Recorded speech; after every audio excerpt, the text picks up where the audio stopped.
La toltequidad se puede abordar desde dos puntos de vista muy diferentes, el punto de vista histórico y el punto de vista espiritual. La toltequidad es definitivamente una ideología, pero es también el nombre que se le da al producto cultural global de Mesoamérica o de Náhuatl o del México antiguo. Desde el punto de vista histórico, la toltequidad se fue formando con el tiempo. Se puede definir así. La toltequidad es lo que ocurrió cuando se hermanaron las tradiciones de los chamanes y los principios de la civilización en Anáhuac. La toltequidad, por lo tanto, empezó a ocurrir con la civilización olmeca hace unos 4.000, 4.500 años. Esos fueron los primeros momentos de la toltequidad. La toltequidad, desde el punto de vista histórico, se compone de varias instituciones. Una de ellas, por ejemplo, es el culto a la serpiente emplumada.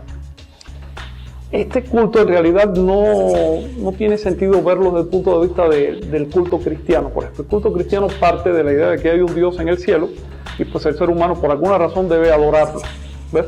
En la toltequidad el culto a la serpiente emplumada es el culto a nuestro potencial evolutivo. Así que se expresa no adorando a la serpiente emplumada ni rezando a la serpiente emplumada, sino evolucionando. Tú evolucionas si estás rindiendo el culto a la serpiente emplumada. Por eso es que se llama serpiente emplumada. Serpiente emplumada significa ir de la serpiente, del cuerpo y de los instintos animales a las plumas del alma y de la realización espiritual. Eso es la institución de la serpiente emplumada. La serpiente emplumada se manifestó en la historia a través de diversos personajes que llevaron el nombre, por supuesto, de serpientes emplumadas. Uno de ellos se llamó Nanahuatzin y fue el fundador de Quito Sol hace 5.000 años. Otro se llamó Hueman, que escribió un libro sagrado llamado Teomostli, el libro sagrado de Anahuac, hace aproximadamente 2050 años. Otro se llamó Seaca Topitzin, este es el más conocido, nació hace 1070 años en algún lugar de Morelos, fue rey de Tula. Pues bien, la toltequidad se ha expresado a través de los voceros o los mensajeros o representantes o avatares, si quieres decirlo así, de la serpiente emplumada. Entonces, estas personas no son dioses que bajaron a la tierra, y aquí hay otra gran distinción entre la toltequidad y las culturas o religiones del viejo mundo. No son dioses que vinieron a la tierra, son personas que ascendieron a la dimensión divina. Dios, por lo tanto, no es un punto de partida, sino un resultado en la visión tolteca. Si tú te pones a trabajar y hacer lo que tienes que hacer, es inevitable que te conviertas en un dios, y eso se llama ser una serpiente emplumada. Ahora bien, la toltequidad se puede definir también desde un punto de vista formal como la deliberada unificación o armonización de las instituciones de la cultura. La diferencia entre la civilización tolteca y otras civilizaciones, te pongo por ejemplo el tema de la civilización cristiana, es que, te pongo varios ejemplos, en la toltequidad no existían diversas religiones, en la civilización cristiana hay 7.000 religiones registradas o quizás más. En la toltequidad no existían, por lo tanto, guerras de fe, no existían diversas creencias, no existían diversos dioses y no existían diversos destinos post-mortem. En cambio, la civilización cristiana, pues cada iglesia tiene su propia solución de cómo es el problema de existir. ¿Por qué? Porque la toltequidad buscó una deliberada homogenización de sus símbolos e instituciones, al punto de que, por ejemplo, el calendario, el simbolismo cosmogónico, las matemáticas, las creencias religiosas, la construcción de ciudades, los ritos y los mitos escenificados, los propios mitos, las explicaciones que le daban a la existencia del mundo, la filosofía, la ética, la moral, cosas que quedaron recogidas en los huevos del doctor, todo esto está homogenizado. Si detectas parte de la información y comprendes el sistema, puedes recomponer la otra parte de la información. Esto es lo que te puedo decir en cuanto a la toltequidad histórica. Ahora bien, la toltequidad que empezaron los olmecas hace 4.000 o 4.500 años y que se desarrolló hasta la llegada de los españoles es sobre el prólogo de la toltequidad. Ya sabemos que no podemos reducir el cristianismo únicamente al episodio histórico del cristianismo. El cristianismo es una proposición, una propuesta de vida, unas costumbres, unas creencias que van más allá de los propios cristianos. Es decir, podría haber cristianos dentro de 1.000.000 de años, aunque no hablaran ninguna de nuestras lenguas y vivieran en otro planeta. Por lo tanto, podemos abstraer el proceso histórico de la toltequidad y considerar que la toltequidad es un entendimiento del universo. En este entendimiento, el ser humano es una especie en tránsito. Nosotros venimos de un origen animal, y lo dice Popol Vuh, venimos de los monos y vamos a un origen a un destino espiritual que es el Nahual, se le llama el Nahual.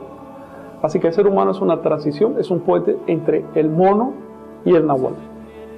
Otro modo de entender al ser humano en la toltequidad es decir que somos un componente de 3 elementos. Uno es el cuerpo que tenemos, que es el simio, propiamente. Otro es la forma humana, que no es una herencia biológica, sino cultural o social. Y otro es el Nahual, que no es para nada una herencia, sino un potencial de conciencia que podemos o no activar. En esta visión del ser humano, el simio o el componente animal tiene a su vez 4 vehículos de expresión, 4 kimili o vehículos. Uno es el cuerpo físico y ese requiere su propia comida, que es pues alimento físico, agua, aire, sol. Otro es el campo energético que nos da vitalidad. Ese requiere su propia comida. Nuestro campo energético se nutre de sensaciones, incluyendo las sensaciones sexuales. Entonces entramos a un capítulo muy interesante de la toltequidad que dice que la libertad comienza por la libertad sexual y no hay libertad si no hay responsabilidad. Tenemos también un campo emocional que se alimenta de impresiones, es decir, de cosas que le dan énfasis a nuestra vida. Porque las emociones tienen esa función, prestarle énfasis a ciertos aspectos o no tocar otros a fin de conducir la atención. Y tenemos un campo mental que se alimenta de información. Entonces, si tenemos información de calidad, impresiones de calidad, suficiente cantidad de sensaciones y además comida de más o menos calidad, agua, aire, entonces tenemos una base equilibrada porque ese mono está equilibrado y podemos desarrollar lo demás. Si eso no está equilibrado, no tiene sentido seguir trabajando. Primero hay que empezar por la base. Así que aliméntate sanamente, haz ejercicio, toma sol, eso es toltequidad. Después de eso, cultiva tu vida sexual. Las represiones no vienen al caso. Lo voy a decir claramente, una comida aburrida va en contra de la naturaleza. Entonces, no, dignifica la sexualidad. Por otro lado, te quiero decir también que no hay sexualidad sagrada. Eso es un cuento que se ha inventado la gente tímida para justificar cosas. Lo tercero que tienes que hacer es escoger impresiones de calidad. No sé, ¿por qué leer una novelita de mala muerte cuando puedes leer una buena obra? ¿Por qué contentarte con una película que ni para niños cuando puedes ir a ver una buena representación? ¿Por qué no pensar? ¿Por qué no razonar? ¿Por qué vivir la vida como un animal? Llénate de impresiones. Lo mejor que podemos hacer es conocer la experiencia ajena, porque nuestra vida es muy corta. Y entonces, si solo vamos a tenernos a nuestra propia experiencia, a estas alturas todavía no sabríamos ni hablar. ¿Ves? Muy poca gente en la Tierra ha inventado una lengua, ¿verdad? Así que si tú y yo no hubiéramos heredado el español, no sabríamos ni hablar. Lo tercero es información de calidad. La información de calidad es aquella que te ayuda a crecer en cuanto a potencial de conciencia. En la toltequidad se dice que el propósito del ser vivo es acrecentar la conciencia. Se dice que ser es evolucionar. Si no estás evolucionando, pues no estás siendo realmente, estás retrocediendo y vas a la muerte. Ser es crecer. Por lo tanto, si nuestro propósito es acrecentar la conciencia, tenemos que escoger aquel tipo de información que nos lleva en ese camino, en el camino de acrecentar la conciencia o la percepción. Te pongo un ejemplo de qué significa acrecentar la percepción. Hay un principio recogido de los huevos de Católica que dice: no pierdas el tiempo ni de día ni de noche.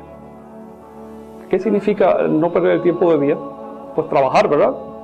Estudiar, aunque sea divertirse, aprovechar el tiempo. Y de noche. ¿Qué significa aprovechar el tiempo de noche? Bueno, en nuestra cultura cristiana occidental nos han enseñado que la noche es para tirarse a dormir como un saco de papas o como un animal X. Y entonces simplemente déjate arrastrar a los sueños, por estúpidos que sean. Asústate o diviértete con ellos, gózalos o súfrelos, pero sin la menor deliberación. El único acto de deliberación que tenemos en los sueños, como cristianos occidentales o como partícipes de la cultura moderna, es no orinarnos en la cama. ¿Ok? Cuando tú aprendiste a no orinarte en la cama, aprendiste a darte una orden incluso estando dormido, ¿sí o no? Bueno, eso es lo único que tenemos en cuanto a cultivo del sueño. El sueño se puede seguir cultivando. Yo no lo creía cuando me lo propusieron. Pensé que era una tontería. Hasta que un día me dije, bueno, pero ¿por qué no? Vamos a probar. Y resulta que no solo se puede cultivar, sino que ahí está la clave de todo. Aprovechar el tiempo mientras estés dormido, porque si aprovechas tu tiempo de sueño vas a aprender a despertar. Cultivar el sueño es cultivar el despertar. No cultivar el sueño es cultivar la dormidera. El nahual es un potencial, energético, si quieres verlo así.